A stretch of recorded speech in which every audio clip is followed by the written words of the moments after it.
बहुत स्वागत है सतीश उपाध्याय सर आपका। एक गुलजार साहब से माफ़ी के साथ मैं आपसे एक उनकी नज़्म है जिसका मैं एक हिस्सा पढ़ना चाहता हूँ कि हर एक सांस में दिल्ली वाले याद करते हैं आपको, मगर ये धुआं उगलते साइलेंसर जब सांसों को मसलते हैं तो नील पड़ जाता है इन सांसों पे। तो आप इन सांसों पे पड़े हुए नील को दूर करने के लिए जो आप चेयरमैन हैं एनडीएमसी के, आपने ग्रीनरी लगाई। कितना इलाका है जिसमें आप ग्रीनरी लगा के इसको दूर करने की कोशिश कर रहे हैं पॉल्यूशन को? क्योंकि पॉल्यूशन एक ऐसी समस्या है जिसने न सिर्फ दिल्ली में बल्कि पूरे देश में अलग अलग शहरों में समस्या खड़ी की है। लेकिन दिल्ली वालों के लिए ये ऐसा जी का जंजाल बन गया है कि उनका जो फेफड़ा है वो दिन ब दिन कमजोर होता जा रहा है। तो आपका जो ग्रीनरी कितनी आपने लगाई है जिससे कि पॉल्यूशन कम हो सके, और क्या प्लानिंग है आपकी? देखिए, सबसे पहले तो मैं न्यूज़ नशा को बहुत कॉन्ग्रेचुलेट करना चाहता हूँ, शुभकामनाएं भी देना चाहता हूँ कि आपने एक ऐसे विषय पर इस कॉन्क्लेव को रखा है जो नीड ऑफ द आवर है। और आपके लोगों पर भी रखा है कि सांस जिंदगी चलती रहे। एंड वास्तव में अगर प्रदूषण नहीं होगा तभी हमारी जिंदगियां बचेंगी भी। जहां तक प्रदूषण का सवाल है, उसमें मोस्टली जो सबसे हार्मफुल है वो एयर पॉल्यूशन है। जिस प्रकार के आंकड़े आज आ रहे हैं, उन आंकड़ों में 10 में से पहला एक व्यक्ति उसकी डेथ भी इस एयर पॉल्यूशन के कारण हो रही है। और ये हम सबके लिए, बहुत ही खासकर दिल्ली के लिए बहुत चिंताजनक है। जहां तक एनडीएमसी का सवाल है, एनडीएमसी में 43.7 स्क्वायर किलोमीटर का एरिया एनडीएमसी में आता है। दिल्ली का लगभग 3% जिसको आप कह सकते हैं वो दिल्ली का हिस्सा है। लेकिन मैं गर्व के साथ कह सकता हूं कि जहां तक एनडीएमसी की हरियाली का सवाल आपने पूछा, आपने ट्री प्लांटेशन का सवाल आपने पूछा, आपने एनडीएमसी को हम कितना ग्रीन रखते हैं इसका सवाल पूछा, तो मैं आपको कह सकता हूं कि अप्रॉक्सीमेटली 65% के आसपास हमारा टोटल एरिया पूरी तरह से ग्रीन है। और इस साल की अगर हम बात करें तो मैं कह सकता हूं कि हमने 32,000 जो प्लांट्स हैं, क्योंकि हमारे पास जगह का बहुत अभाव है, और लगभग 7-8 लाख श्रब्स जो छोटे पौधे हैं वो हमने लगाए हैं। और उसके माध्यम से हमारा जो ग्रीन कवर है, उस ग्रीन कवर को लगातार हम बढ़ाते जा रहे हैं। जितना भी नोमेंस लैंड है, उस नोमेन लैंड्स को भी आप देखेंगे, जितने फुटपाथ हैं उनको भी हम लगातार इस ग्रीन कवर से पूरी तरह कवर कर रहे हैं। सांस के इवेंट में बहुत सारी सियासी बातें हुई, लेकिन अगर मैं सांस से जुड़ा हुआ एक सवाल करूं कि नर्सरी तैयार करनी पड़ती है हवा को साफ करने के लिए, जैसे सियासत में भी नर्सरी तैयार होती है आगे की पॉलिटिक्स के लिए। तो ये जो आपने नर्सरी तैयार की है G20 इनिशिएटिव के तहत, कितना एरिया आपने इसमें कवर किया नर्सरी के तहत? और हाईटेक नर्सरी का भी एक टर्म आपने यूज किया है, वो हाईटेक नर्सरी के बारे में जरा समझाइए। देखिए, हमारे पास नई दिल्ली म्युनिसिपल काउंसिल के अंदर हम लोगों ने 3 हाईटेक नर्सरी बनाई हुई हैं। और इन हाईटेक नर्सरी में, हर नर्सरी के अंदर एवरी ईयर, हर साल अगर आप देखेंगे, और खास करके जब G20 था तो उस समय तो हमने रिकॉर्ड प्रोडक्शन वहां पर किया था। जितने भी पौधे हैं उनकी कटिंग से ही एक हाईटेक नर्सरी है। पूरा उसका जो वातावरण है, उसका जो टेम्परेचर है, वो पूरा हम मेंटेन करते हैं। और लगभग हर नर्सरी में लगभग 5 से 6 लाख पौधे हर साल हम तैयार करते हैं, जो हमारा अपना प्रोडक्शन है। और उसी प्रोडक्शन से वो जितनी भी ग्रीनरी है उसको हम क्रिएट करते हैं। हमको कहीं से भी इन पौधों को खरीदने की जरूरत नहीं पड़ती, हमारा अपना ही प्रोडक्शन हो जाता है और उससे ग्रीनरी लगातार बढ़ती रहती है। एनडीएमसी ने स्कूल ऑफ गार्डनिंग भी शुरू किया है अभी, इसका क्या कॉन्सेप्ट है? देखिए, स्कूल ऑफ गार्डनिंग, क्योंकि अगर आपको नए नए विधाओं को देखना है, आपको नई टेक्निक्स को देखना है, किस तरीके से आप लोगों को बता सकते हैं, तो हमारा जो स्कूल ऑफ गार्डनिंग है, उस स्कूल ऑफ गार्डनिंग में चाहे वो डीडीए है, चाहे एमसीडी है, सीपीडब्ल्यूडी है, हम अलग अलग ऑर्गेनाइजेशंस को अपने यहाँ ट्रेनिंग देते हैं कि आप, क्योंकि पौधे अल्टीमेटली एक बच्चे की तरह से हैं। उन पौधों को नरिश करने के लिए उनको किस तरह का एनवायरनमेंट चाहिए, कब उनको पानी की आवश्यकता है, कहीं एक्सेस वाटर तो नहीं है, तो अलग अलग तरह की ट्रेनिंग हम देते हैं। इतना ही नहीं, इन ऑर्गेनाइजेशन के साथ साथ जितने भी आरडब्ल्यूएस हैं उनके लोग भी हमारे पास आकर के उस स्कूल ऑफ गार्डनिंग में अलग अलग तरह की ट्रेनिंग लेते हैं। हमारे जो स्कूल के बच्चे हैं वो बच्चे भी आकर के वहां इस तरह की ट्रेनिंग लगातार हम देते हैं, जिससे कि एक बिल्कुल टेक्निकल तरीके से आप उसको ठीक से पौधों के रख रखाव रख सकें। ट्यूलिप भी आपने कहीं लगवाए हैं दिल्ली में, दिल्ली को खूबसूरत, उसमें एनडीएमसी का क्या इनिशिएटिव है? देखिए ट्यूलिप पिछले 4-5 साल से हम दिल्ली में, आप हॉलैंड में, नीदरलैंड में ट्यूलिप आप देखते हैं, और दिल्ली में लगातार एनडीएमसी ने ये स्टार्ट किया कि पिछले साल हमने लगभग 1.5 लाख के आसपास ट्यूलिप हमने लगाए थे, और इस बार एनडीएमसी लगभग 2 लाख ये बल्ब हम इंपोर्ट करते हैं, और ट्यूलिप आप पूरे एनडीएमसी एरिया में आपको इस बार ट्यूलिप लगे दिखाई देंगे। हमने, जहां आप स्कूल ऑफ गार्डनिंग की बात कर रहे थे, हम लगातार रिसर्च भी करते रहते हैं, क्योंकि ये बल्ब ट्यूलिप की हमको हॉलैंड से मंगानी होती है, कंडीशंस आती हैं, उनको पर्टिकुलर टेम्परेचर में आपको रखना पड़ता है, उनको क्वारंटाइन करना पड़ता है। अभी जो हमारे ट्यूलिप बॉम्बे एयरपोर्ट पर आई हैं, उनको क्वारंटाइन किया हुआ है, उसमें किसी प्रकार का फंगस तो नहीं है, ये हम देखते हैं। इतना ही नहीं, अब अगली बार से हमारी जो R&D टीम है, रिसर्च टीम है, वो ट्यूलिप की बल्ब को अपने यहाँ पर रखने का काम कर रही है, और एक्सपेरिमेंट चल रहा है कि हम किस तरीके से हर बार हमको इंपोर्ट ना करना पड़े। हमारी जो हाईटेक नर्सरी है वहां पर भी उसको हम विकसित करने का और उसको रखने का प्रयास कर रहे हैं, जिससे कि ये ट्यूलिप अगली बार भी हमको काम आ सके। बहुत हाईटेक चीजें हो रही हैं, पेड़ों को बचाने के लिए भी कोशिश है कि पेड़ लगाए जाते हैं। अभी गडकरी साहब आए थे, उन्होंने भी बताया कि जो ज्यादा कार्बन डाइऑक्साइड पेड़ लेते हैं उनको हम लगा रहे हैं हाईवेज के किनारे। दिल्ली में भी आपने लोधी रोड पे एक प्रोजेक्ट शुरू किया, क्यूआर वगैरह लगाया आपने, और उससे पेड़ के बारे में जान सकते हैं। ये सक्सेसफुल रहा है प्रोजेक्ट? किस तरह का ये प्रोजेक्ट है आपका? नहीं, हमने ये पूरी तरह से खाली लोधी रोड में नहीं, पूरे एनडीएमसी एरिया में हमने एक तो जो पेड़ हैं उनके सेंसेस, और सभी पर हमने क्यूआर कोड भी लगाया है। आप अपने मोबाइल से जाकर के उस पेड़ के बारे में, उसकी लाइफ कितनी है, किस प्रकार का है, क्या उसमें फल है, उससे क्या क्या आपको फायदे हो सकते हैं, तो आप पूरा जाएंगे तो पूरी डिटेलिंग आपको उस क्यूआर कोड के माध्यम से मिल जाएगी। लगभग 4000 ऐसे बड़े प्लांट हैं जिनको हमने क्यूआर कोड लगाया है, और बाकी सारी की सारी ट्री सेंसेस भी हम पूरी तरह से कर रहे हैं, क्योंकि बहुत सारे ऐसे ऐतिहासिक वृक्ष हैं, पौधे हैं, बड़े हैं, जिनको सहेज कर और संभाल कर रखने की आवश्यकता है। ये एक सीवेज ट्रीटमेंट के लिए भी एनडीएमसी ने कुछ किया है। एक तो ये सीवेज ट्रीटमेंट का जो आप टोटल ग्रीन मिशन है इसके बारे में, लेकिन और एक आंकड़ा भी मैं आपसे चाहता हूँ, जो पूरी कवायद आप कर रहे हैं। साल दर साल इस तरह की कोशिशें होती हैं, लेकिन फिर भी हर साल जो नए नंबर्स आते हैं एयर पॉल्यूशन के, वो उसमें बढ़ी हुई होती है वो चीज़, और लोगों को तकलीफ हो रही होती है। ऐसा कोई डेटा आप एनडीएमसी के पास आया है जिससे कि ये पॉल्यूशन कम हो रहा हो इस साल, या आगे आने वाले समय में कब तक आप कंट्रोल कर पाएंगे? देखिए, जहां तक सीवेज ट्रीटमेंट का सवाल है, इसमें मैं आपको कह सकता हूं कि एनडीएमसी को वाटर प्लस सर्टिफिकेट मिला है। पहला ऐसा स्थानीय निकाय है जिसको वाटर प्लस सर्टिफिकेट मिला, और वाटर प्लस सर्टिफिकेट मिलने का कारण ये है कि हम अपने यहाँ 100% जो पानी है, जो पॉल्यूटेड वाटर है या सीवरेज वाटर है, उसको हम अपने यहाँ यूटिलाइज करते हैं। हमने 5 एसटीपी प्लांट लगाए हुए हैं। जैसे अगर आप लोधी रोड में जाएंगे, गार्डन में या नेहरू पार्क में जाएंगे, तो 50% हमारी जो ग्रीनरी है वो मेंटेन होती है। जितने पार्कों में पानी लगता है, वो सीवेज वाटर को ट्रीट करके ही एसटीपी प्लांट के थ्रू हम अपने यहाँ इसको ग्रीनरी देते हैं, जिससे कि वाटर पॉल्यूशन और यमुना में मैली ना हो, यमुना को हम गंदा ना करें। उसके लिए एनडीएमसी लगातार इसके लिए कार्य करती है, और इसमें हमको सफलता भी मिली है।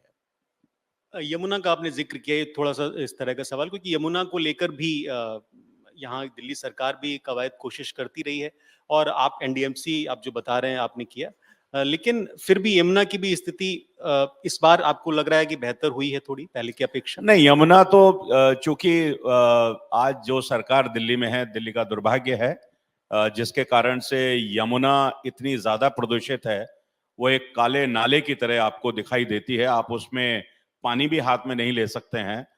जो जिसकी रिस्पॉन्सिबिलिटी है, ये सरकार की रिस्पॉन्सिबिलिटी है। हजारों करोड़ रुपए सेंट्रल गवर्नमेंट ने इस दिल्ली सरकार को दिया, लेकिन कभी भी दिल्ली सरकार ने ईमानदारी से यमुना के प्रदूषण को, यमुना के पॉल्यूशन को साफ करने के लिए कुछ किया नहीं। और हर बार अगर आप स्टेटमेंट देखेंगे 2015 में दिल्ली की सरकार बनी थी, दिल्ली के मुख्यमंत्री बने थे और शायद कुछ पत्रकार भी यहाँ पर होंगे।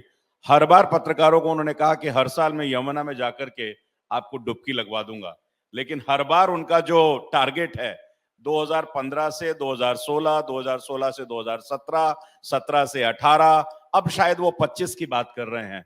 तो सरकार, I think this is the first government, जैसे मैं कह सकता हूं this government is without governance, और इसलिए इसमें गवर्नेंस नहीं होने के कारण से पॉल्यूशन, यमुना का पॉल्यूशन बहुत तेजी से बढ़ा है। ग्रीन ऑर्गेनिक मैन्योर जो आपका है उसमें आपने लोगों को भी इन्वॉल्व किया है, वो किस तरह से काम कर रहा है? देखिए, हमने कहा ना कि हमको एनडीएमसी एक पूरे निकायों में अपने आप में एक उदाहरण प्रस्तुत करने वाला है।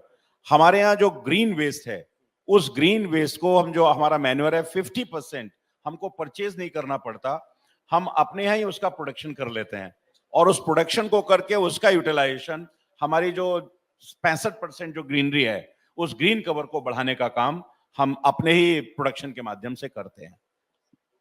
तो ये एनडीएमसी सांस को लेके बहुत सारा काम कर रही है, सांस लोगों की बेहतर हो, लोग आसानी से सांस ले पाए। लेकिन अभी मैं एक इंटरव्यू देख रहा था एम्स के डॉक्टर का, तो उन्होंने पिछले कुछ महीनों में कुछ रिसर्च किया जिसमें दिल्ली वालों के फेफड़ों पे रिसर्च था, वो काले पड़ गए हैं गुलाबी से।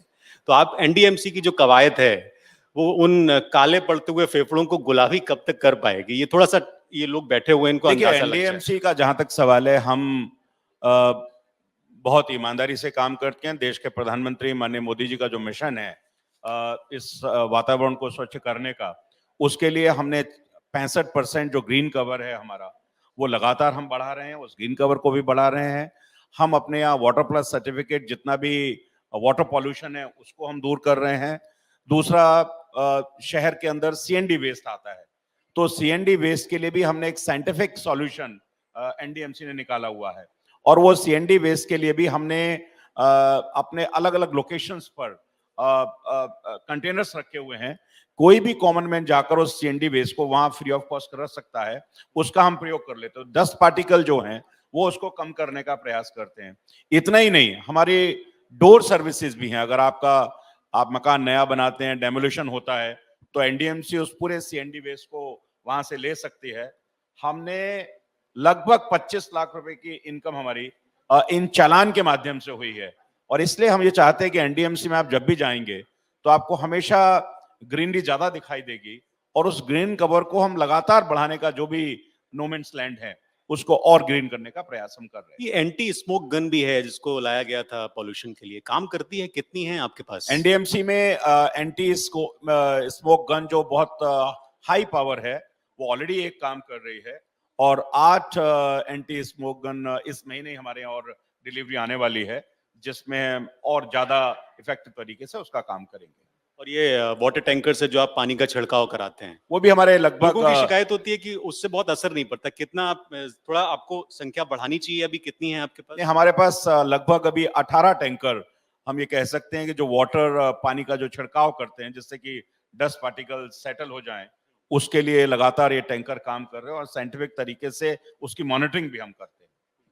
और ये जो कंस्ट्रक्शन, चूंकि राजधानी है, कंस्ट्रक्शन होता रहता है, बहुत सारा उससे भी धूल उड़ती है, तो बहुत सारे पर्यावरणविद और जो लोग पर्यावरण के लिए काम कर रहे हैं वो लोग कहते हैं कि कंस्ट्रक्शन को थोड़ा सा अगर नियंत्रण में रखा जाए या उस पे जो एसओपीज हैं वो फॉलो की जाए, तो उसके लिए भी एनडीएमसी का कुछ खास तरह का अप्रोच है? देखिए, जब तक CND के शहर लिए? रहेगा तब तक कंस्ट्रक्शन होगा, और इसलिए आप कंस्ट्रक्शन को रोक नहीं सकते हैं, लेकिन उसकी एसओपीज को आपको लोगों को मानना पड़ेगा, लोगों को डिसिप्लिन करना पड़ेगा, और इसलिए सीएनडी वेस्ट के लिए हमने उनको साइंटिफिक सॉल्यूशन दिया है। हम उनको उस सीएनडी वेस्ट को लिफ्ट भी करते हैं, हमने लोकेशंस भी बनाई रखी हैं जिनके ऊपर जियो टैगिंग है, उसके हिसाब से जितना कम से कम उसका जो पॉल्यूशन है उसका उपयोग एनडीएमसी में कम से कम ना हो, इसका ध्यान हम रखते हैं। अभी आपने कहा कि आम आदमी पार्टी की दिल्ली सरकार ने यमुना को लेके बहुत कुछ खास नहीं किया, लेकिन ये जो गार्बेज और हॉर्टिकल्चर ये जलाए जाते हैं, पराली जलाने का जो मामला है, इसके बारे में भी बहुत सारे रिसर्च हैं, लोग अलग अलग तरीके से इसकी बात करते हैं। पंजाब में पराली जलाई जाती है, हरियाणा में, उसको लेकर एनडीएमसी की क्या चिंताएं हैं और आपका क्या प्लान है? क्योंकि देखिए, ये भी एक बड़ा मुद्दा है। एनडीएमसी एरिया में जितना भी गार्बेज आप देखेंगे, आपको कहीं भी एनडीएमसी के गार्बेज में धुआं उड़ता हुआ और जलता हुआ नहीं दिखेगा।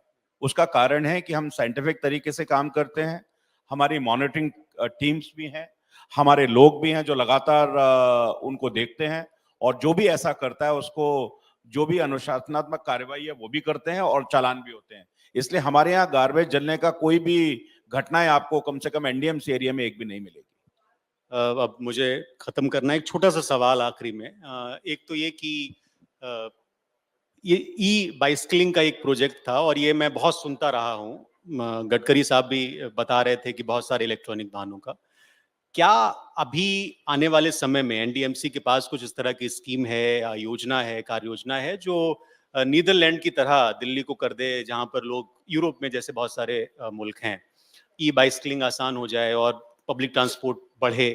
कुछ इस तरह की योजना पे भी आप काम कर रहे हैं? आखिरी देखिए, सवाल। दो बातें हैं। एक तो आपने अभी जब आप गार्बेज की बात कर रहे थे, एक और बात मैं आपको बता दूं कि एनडीएमसी केवल ऐसा निकाय है जिसने जितने भी गार्बेज हैं वो अंडरग्राउंड गार्बेज हैं और सभी जियो टैगिंग के साथ हैं, और वो गार्बेज ऑटोमेटिक कलेक्शन उनका है, और कोई भी आपको इसलिए ढलाव फ्री एनडीएमसी आपको दिखाई देती है। जहां तक ई बाइक का सवाल है, ई व्हीकल्स का सवाल है, एनडीएमसी में अब जितनी भी व्हीकल्स हम परचेज कर रहे हैं वो हम इलेक्ट्रॉनिक ही कर रहे हैं। एनडीएमसी ने अभी अपने पूरे एनडीएमसी के अंदर 100 चार्जिंग स्टेशन एनडीएमसी के लगाए हैं। 350 ई चार्जिंग स्टेशन हम और लगाने वाले हैं, जिसमें 2 व्हीलर है, 3 व्हीलर है, 4 व्हीलर है, उनको आप वहां चार्जिंग कर सकते हैं। इसी के साथ साथ हमारे जो सुपरवाइजर स्टाफ है उनके लिए भी हम लगभग 100 के आसपास ई बाइक्स जो मॉनिटरिंग करनी है वो गाड़ियों के बजाय इन ई बाइक के साथ साथ मॉनिटरिंग करेंगे।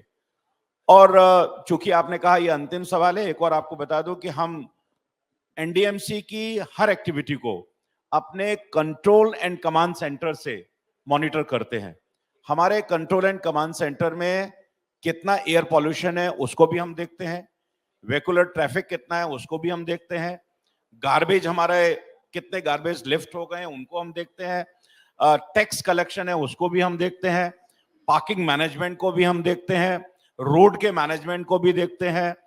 हर तरह की एक्टिविटी हमारे स्मार्ट पोल हैं, जिस स्मार्ट पोल के अंदर एक्यूआई कितना है इसको भी हम मॉनिटर करते हैं। तो कॉन्टिन्यूस 24/7 एनडीएमसी इस कंट्रोल एंड कमांड सेंटर से इसको मॉनिटर करता है। पूरा स्टाफ, 50 लोगों का स्टाफ जो 24 आवर्स उसमें बैठता है, और इसलिए हम चाहते हैं कि देश के प्रधानमंत्री का जो सपना है कि किस तरीके से स्मार्ट सिटी वास्तव में स्मार्ट सिटी हो, लोगों के लिए यूजर फ्रेंडली हो और लोग एक खुली हवा में सांस ले सकें। जितनी फैसिलिटी हम देख सकते हैं, जो हमारी ऑब्लिगेटरी रिस्पॉन्सिबिलिटी है, चाहे वो स्वच्छता है, चाहे वो स्वास्थ्य है, और चाहे प्राइमरी एजुकेशन है, इन सब के लिए एनडीएमसी लगातार पूरी तरह से 24/7 काम करती है। बहुत शुक्रिया सतीश जी सांस में आने के लिए, और मैं उम्मीद करता हूं कि दिल्ली वाले भी जब अगली बार हम सांस में आपसे मिलेंगे तो उनको और बेहतर होगा। कुछ सवाल आप शायद करना चाहिए, एक छोटा सवाल।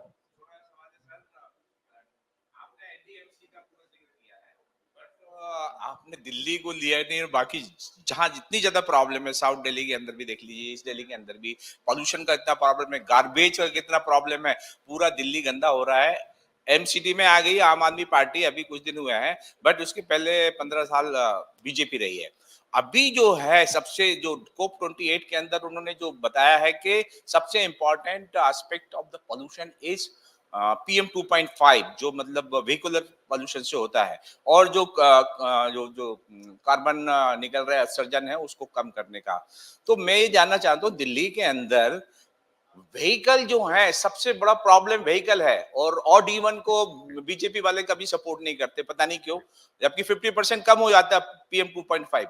तो मेरा ये क्वेश्चन है बहुत बड़ा कि जो टेस्ला ने इतने सालों से, आप दिल्ली सरकार को, मतलब गवर्नमेंट ऑफ इंडिया को ये बोल रही है कि हम आपको व्हीकल देंगे, इलेक्ट्रिक व्हीकल बहुत ही सस्ते में, उसके ऊपर 100% टैक्सेस लगा दिए हैं। तो इसका क्या सॉल्यूशन है? दिल्ली के अंदर नंबर 1 सिटी है पॉल्यूशन का, पॉल्यूशन जो है नंबर 1 है दिल्ली पूरे वर्ल्ड में, तो इसके लिए ठीक इतनी है, ज्वलन ठीक है। समझता आगे उसके लिए समय क्या कम है शुरू हमारे करना पास, समय मुझे कम लगता है कि समय शायद लोग भी देख रहे होंगे, आपका सवाल है या आपकी राय है या आप क्या कहना चाहते हैं।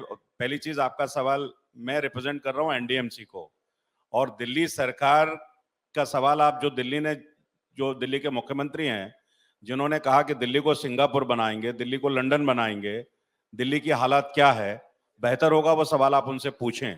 जहां तक केंद्र, अब सुनिए सुनिए सुनिए सुनिए सुनिए सुनिए Sir, सुनिए ना सुनिए I आप। must request, sir, excuse me, Mr. Upadhyay, I must request everyone to kindly maintain the decorum. Please understand that this platform is not for you to state your opinions, but to raise questions related to the topic and topic only. Please continue, Mr. Upadhyay. So as far as central government is concerned, अभी 500 electric buses central government ने ही दिल्ली सरकार को दी है। गडकरी जी आप question answer मत करिए ना, please decorum maintain करिए। गडकरी जी मॉर्निंग में आए थे, दिल्ली से जो कमर्शियल व्हीकल हैं वो यहां से चले जाएं, ईस्टर्न पेरिफेरी और वेस्टर्न जो पेरिफेरी बनाया उन्होंने, उसके कारण से कितने लाख व्हीकल यहां से गए हैं। हर एक को अपनी रिस्पॉन्सिबिलिटी पूरा करने की जरूरत है, और as a good citizen we have to contribute to curb the pollution. Thank you. Well, बहुत Mr. शुक्रिया सतीश उपाध्याय जी हमारे साथ जुड़ने के लिए, बहुत शुक्रिया। और आप हमसे जुड़े रहने के लिए सब्सक्राइब करें YouTube पर, फॉलो करें Twitter पर और लाइक करें Facebook पर। और ज्यादा जानकारी के लिए आपको टाइप करना होगा सिर्फ न्यूज़ नशा।